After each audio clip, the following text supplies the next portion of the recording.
Um, Firstly, I appreciate your attendance here. I am aware it's just past 3:30 on day 3 of your conference. So, if you could entertain me for the next 20 minutes, I would appreciate that. Hopefully, our message does inspire you to learn more.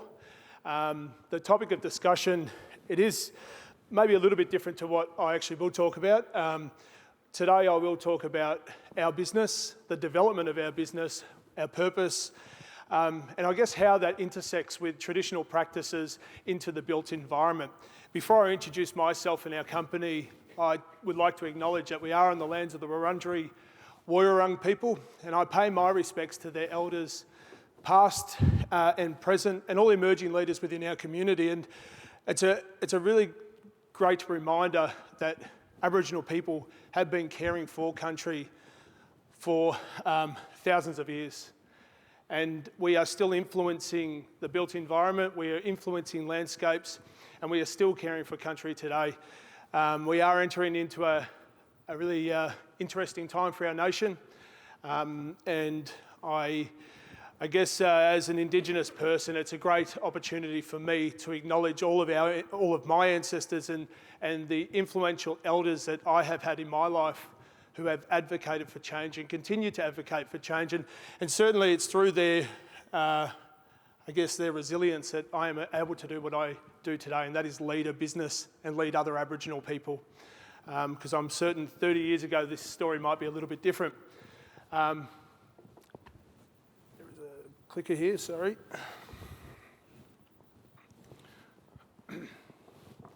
My name is Hayden, and I'm a proud Wiradjuri man. Wiradjuri country, south central New South Wales, extending from the Murray River as north past Dubbo. It's the large light brown area you see in the middle of that map.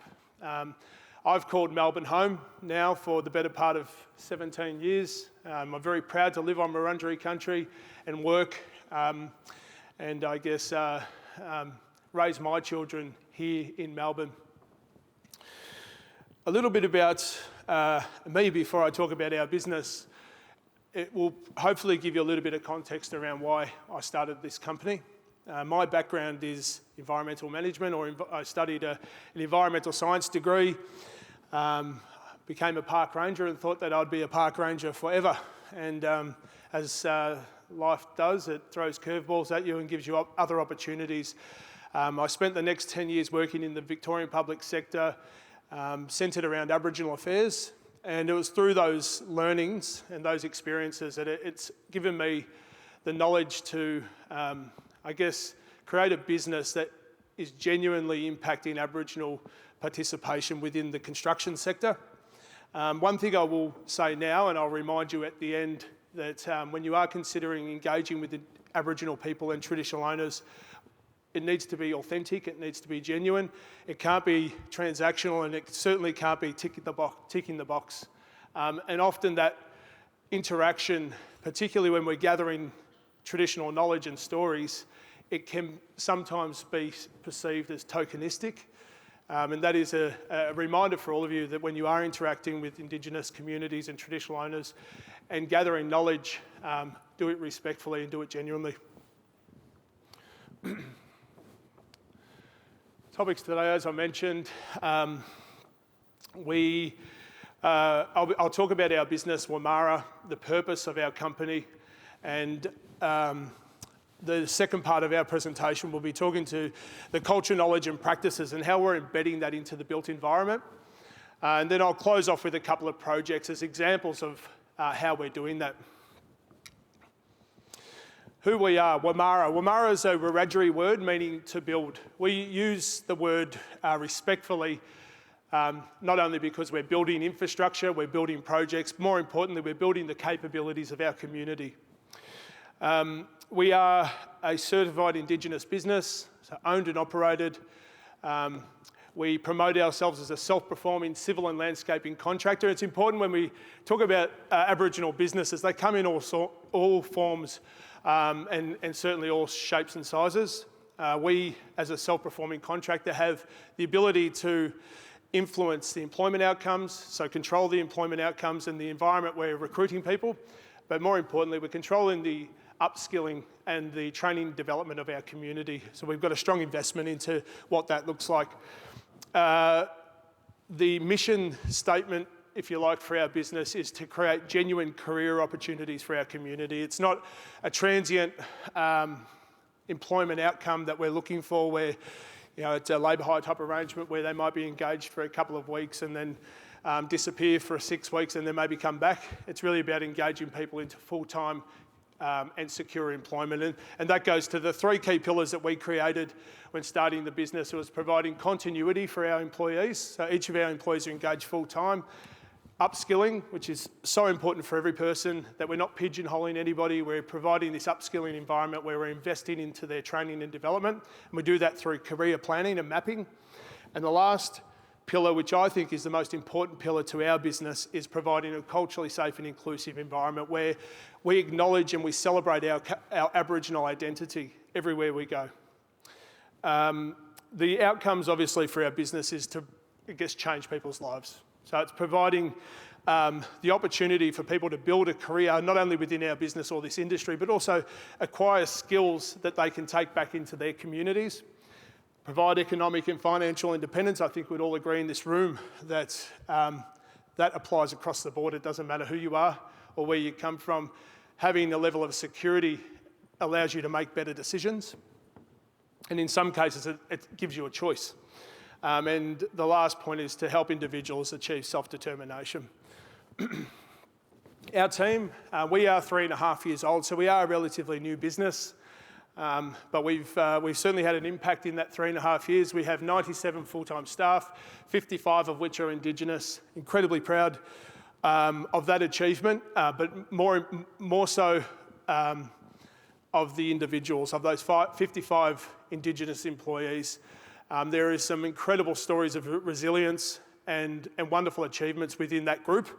And that goes from people purchasing their first homes. And in those instances, they're the first homeowners in their lineage of Indigenous family. And that's a wonderful achievement. And we talk about breaking the cycle of poverty and creating, thank you, yeah, absolutely.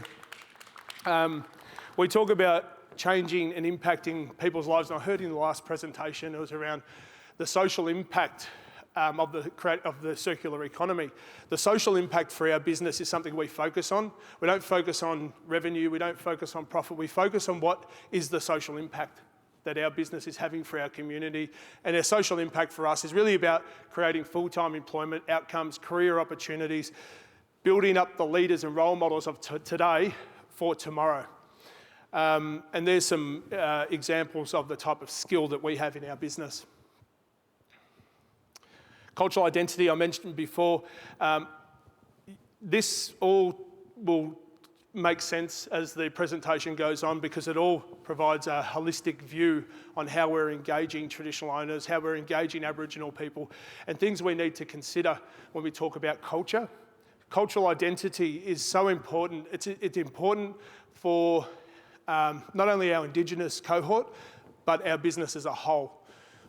We have people within our business, so Aboriginal people who have grown up deep in Indigenous communities, who are deeply connected to culture and to cultural practices. And we also have people who are new to their identity. And new to their identity meaning that they didn't grow up in community, they're learning about their identity through the connection in our business. And this is something that we do to celebrate where we come from. And that map outlines the heritage or the background of all of our employees. I will say that we haven't engaged anyone from interstate and brought them here for work. All of our employees have grown up or lived in Victoria for a number of years. So we do have a strong focus on engaging local people.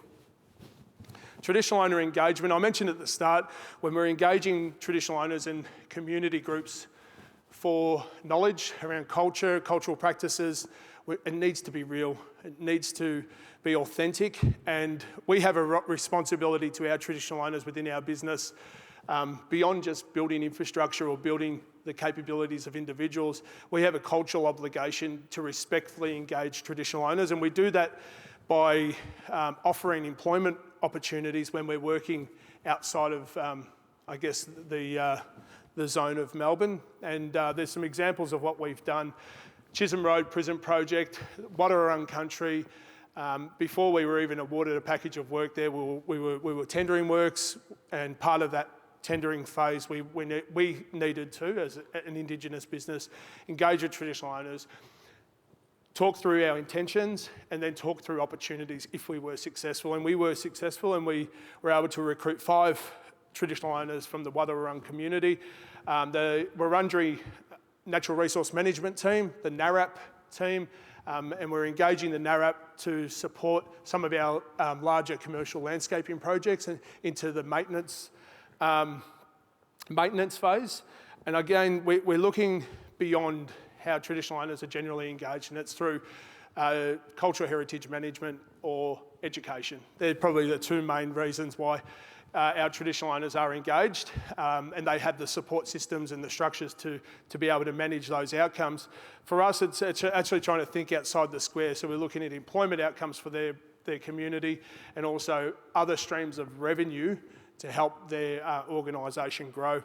And the other 2 examples of work we're doing in New South Wales, where we're delivering work. We have the systems to support local people, so we'll take our management structure, engineering and supervision, but go and engage local people, local Indigenous employees, and we've been able to do that very well. Aboriginal employment, I won't read through this slide, it just talks to our commitment to our community, and I think I've explained that through the presentation so far. I talked about upskilling before. That's an obvious thing in regards to being a part of an organisation, being a part of government, being a part of a business. But so it's an obvious solution to helping productivities and the overall functionality of the business, but it's not something that's done actively, particularly in the Victorian big boom, where there's all these major infrastructure projects being built. Aboriginal businesses are exhausted because of the social procurement framework and the targets that have to be met. So it's very fast-paced. It's very, again, transient. It happens very transactional. And what I mean by that is targets create a false ceiling. The false ceiling being that once a 3% employment target is met on a project, we don't need to use an Aboriginal business anymore. We can crack on with the job. And that's, unfortunately been the perception in the past, because I think at a point in time, there was no investment in developing people's skill sets. Therefore, they were engaging Indigenous people into projects that were entry level over and over and over again. And that's hard to manage. That's not Indigenous. That's not an Indigenous issue. That's an issue with entry level employment. So what we've done to combat that, and this is the investment into our people, is create our own development programs. The Bullabul program being one of them. It is a Wiradjuri word meaning together, and that is designed at developing emerging leaders to create strong role models for our own people, but also create role models for the community. And that's what the Bullabul program is designed to do. It's about managing conflict. It's about effective communication, understanding your own leadership style. The Launch program is a modularised training program to fast-track new entrants into the industry. Rather than relying on TAFE and RTOs to provide this type of training, we do it ourselves. And the Launch program has been effective, particularly for those entry-level people. Embedding cultural knowledge and practices into the built environment. So I've talked about our business, I've talked about why we started this company and our purpose. The next few slides, we'll just talk about, I guess, things to consider when we're engaging Aboriginal people, capturing knowledge, and how we can utilise that knowledge into the built environment. Cultural inclusion. I've got a few pictures here of different programs that we have implemented within our workplace, which is completely unique to a construction company. But we celebrate NAIDOC Week by conducting a Cup Murray event. So it's food traditionally cooked in a ground oven. As part of that event, we have dancers, and you can see that's the first slide. If you look through the gap there, one of those young boys is my son. So that was a really proud day for me. The idea with the Cup Murray is for non-Indigenous people to immerse themselves in our culture. We are associated with a larger company who have around about 1,200 employees of all walks of life. It's a great opportunity to showcase our culture, immerse it. It's like an immersion type event where we can all participate, and we have dance, welcome to country, smoking ceremony, and naturally the food at the end of the day. We also are active in cultural awareness. We provide cultural tours through Reconciliation Week for our staff, and Uncle Dave Wandon from the Wurundjeri Woiwurrung community is pictured there guiding us on a tour. The idea with the culture tour, again, it's an immersion program where we're looking at sites around Melbourne where people are driving past every day. So it's giving people a different perspective on the built environment to, close their eyes and imagine what once was. And the last slide is Karina Eccles from the Wamarra community undertaking a smoking ceremony at the commencement of one of our projects. So they're things to consider. Again, if we talk about genuine Aboriginal inclusion, there are little ways in which you can immerse yourself rather than it being a transaction. Connection through songlines. So again, knowing and understanding Dreamtime stories and songlines allow us to celebrate important sites which have been shared through language for many different reasons. Some of these reasons impact the way First Nations people use a site or travel between particular areas. So hearing and understanding these stories gives greater connection to the land for all visitors.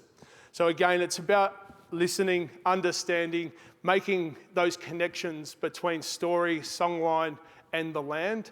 And again, it creates a narrative that you can embed in the design of projects. Connection through ceremonial sites. This picture here is a plaque from Bolam and Billabong, which is in Bulleen, for those that know. Incredibly documented ceremonial site.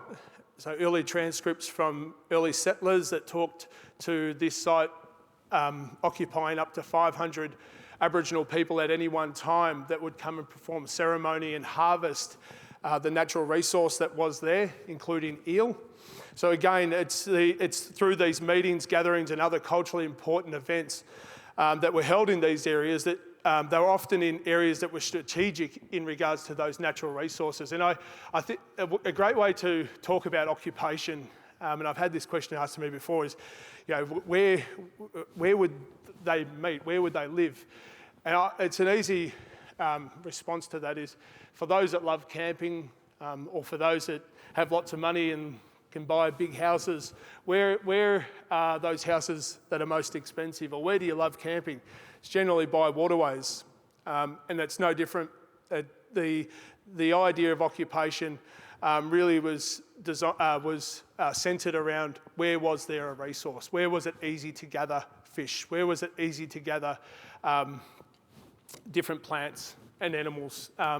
Because again, that's what we all want now. Maybe we've got a different perspective on what is convenient and what isn't, but again, they're things again to consider when we are talking about connection to land, is understanding the significance from a heritage point of view. Connection through seasons. It's not 4 seasons here in Victoria, here in Melbourne. This is a seasonal map, and it identifies the 7 seasons of the Wurundjeri people. It's probably, if you think to Melbourne in particular, there might be more than 7 seasons, and we get that in one day. But this map certainly identifies, it's probably a truer reflection, and it's again centred around resource. So the seasons identify which different resources were available. So all this knowledge is imperative when we are talking about landscape. What are we planting? What will grow in particular areas? What's endemic to certain areas? And what were traditional resources like the yam daisy, which I think is on the next slide, to that area, to the local people? Connection through cultural practices. So First Nations peoples, fishing, hunting and gathering techniques are celebrated to help new visitors appreciate the harmonious connection with country that Indigenous people have. Again, in a Western society, it's very hard to sort of lift your eyes a little bit and look beyond your own footsteps at times. I think we all get caught in the rat race, particularly those that live in an urban society that's busy, it's fast-paced, it's loud, it's noisy. It's very hard to sort of stop for a moment and think about what the landscape once was, and again, what were the different cultural practices that not only helped people survive, but also revitalised and replenished the earth. You know, cool burning, for example, or cultural burning is a great example of burning at the right time of the year to encourage growth, to allow hunting and gathering. Everything had a purpose. There's a couple of projects now that I'll talk to. These are projects that we've been fortunate enough to participate in, or like the Green Line project, a brand new project the City of Melbourne, Wamarra, has been successful in winning. I've highlighted some points here that this was taken from the City of Melbourne website. And the points I've highlighted talk about their commitment to the project, what the project is, their commitment to the community, and it all ties back to their engagement with Wurundjeri and Wurundjeri's involvement in the project. All the points from the slides before are captured here into this project. I haven't got any photos from the what the renders of the project will be, but when the project's built in a year's time, you'll be able to see that it's got a huge influence on local story, local songline, and local resource. So the project description: the project will create 450 metres of new boardwalk and 6 metre wide promenade. It's a place where Wurundjeri Woiwurrung country knowledge and culture will be celebrated. Once complete, Birrung Ma River Edge will be a perfect spot to slow down and meander out of the rat race, enjoying views of the river and city from the new vantage point. You will also find yourself surrounded by native planting and habitat in the heart of the city. That engagement piece is so important. We would not be able to get that right if the traditional owners were not involved. With ongoing involvement from the Wurundjeri Woiwurrung, informing the Green Line project development, the vision and draft proposal for Site 1 position, so this particular project is Site 1, Birrung for cultural and environmental education, providing new opportunities for rich cultural learnings led by traditional owners. Again, the information I've shared now isn't revolutionary, it's not new, but it has to be done the right way. And Melbourne City have absolutely nailed this. And we are now engaging, we're part of that committee that is sitting at the table with traditional owners. We're just building it. We're absolutely guided by the traditional owners. This is a smaller project, the Alfred Hospital Indigenous Garden. It was a very small project, incredibly important project. Again, the design was led by the traditional owners, in this case, the Bunurong people. But as you would appreciate, in a hospital where there are all sorts of tragic things happening, there's a lot of healing. The idea with this Indigenous themed garden was a place to connect, was a place to ground your feet and connect to culture, connect to the environment. Really, it was a smaller project for the size of our business, but it was arguably one of the most impactful, certainly for me personally. These are the projects that we like to celebrate. Forget about this next one, which is a large-scale landscaping job. But again, this is sort of your rinse and repeat level crossing removal project. Incredibly grateful to John Holland, should give them a plug, but it's not a very good picture, but the top of the aqueduct where the rail bridge is, you'll see there's the fence that sits above that. There probably is a technical name for that, but it's got the art sort of lines and design cut into those panels. That is Aboriginal artwork. I don't have the information on the artist, but that is another way that design is helping. Aboriginal design and knowledge is helping influence some of these designs.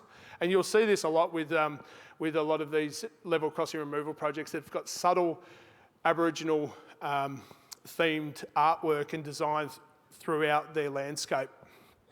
And that was a really, really great project for us to be involved in, because it did turn the point. It was a turning point, rather, for our business in the industry, that we are a genuine contractor, not just a small mum and dad Aboriginal business, because unfortunately there still is a risk profile associated with Aboriginal businesses. And I believe this is the last slide. There might be one more after this. Legacy.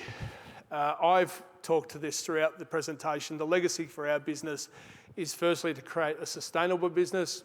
It's to create a sustainable employment outcome for our community. We talk about social impact, social outcome. It's about creating financial independence.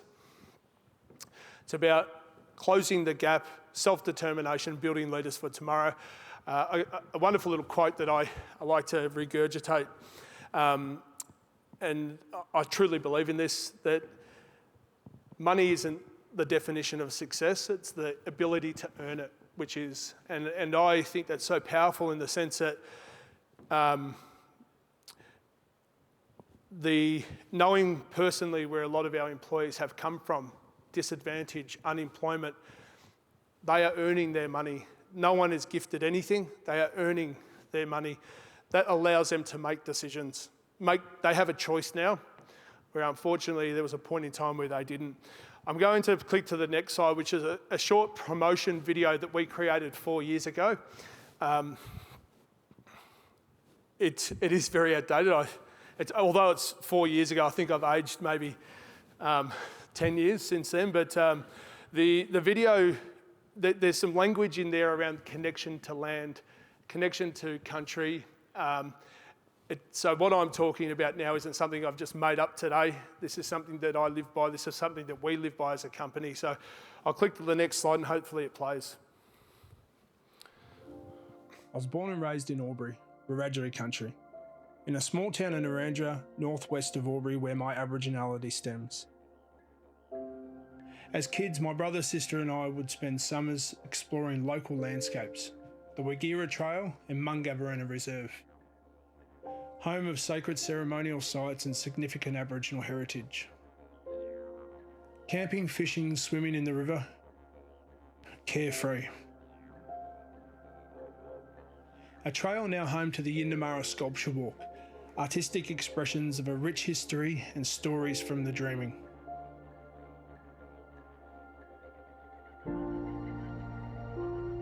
For over 60,000 years, our people have been custodians of the land.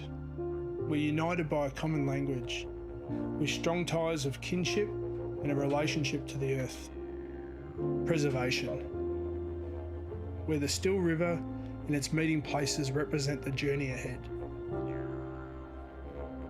Wamarra in Wiradjuri means to build, but to me it means connection. Connection to heritage, identity, and to our land. Wamarra's values are to respect, care, deliver, and continue to dream. Values my family instilled in me, help me shape my core beliefs. Passing on the importance of identity, community, and connection with nature to my children, ensuring theirs is an ancestry they're proud to inherit. We are Wamarra, a civil contractor delivering quality infrastructure solutions, dedicated to the success, training and growth of our Aboriginal employees and the future of our families.